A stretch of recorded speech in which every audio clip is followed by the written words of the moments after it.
The major markets experienced quite the fright, as all 5 indices ended deep in the red. The greatest losses were seen in the more concentrated Dow Jones Average. That said, there wasn't much in the way of silver linings last week.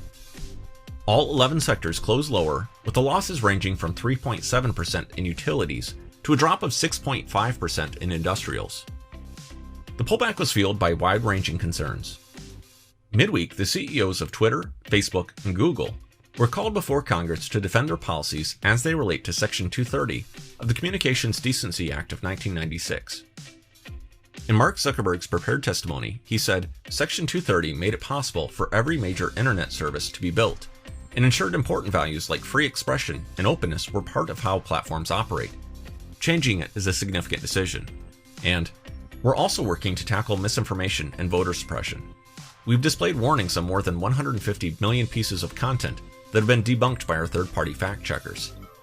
This stands in sharp contrast to his 2016 statement that, personally, I think the idea that fake news on Facebook, of which it's a very small amount of the content, influenced the election in any way is a pretty crazy idea.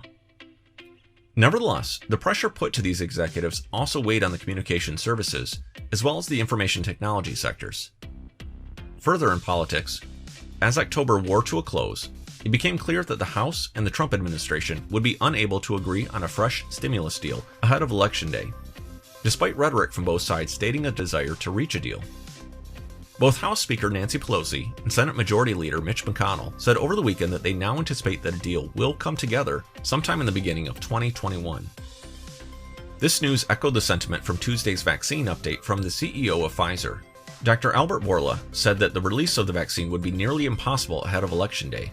However, they anticipate that the 40 million doses of the vaccine will be available by the end of the year.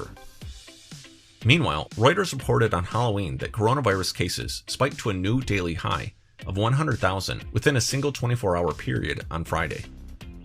By the end of the week, the S&P 500 closed about 9% off the early September all-time highs, as investors brace for potential Election Day uncertainty and turmoil.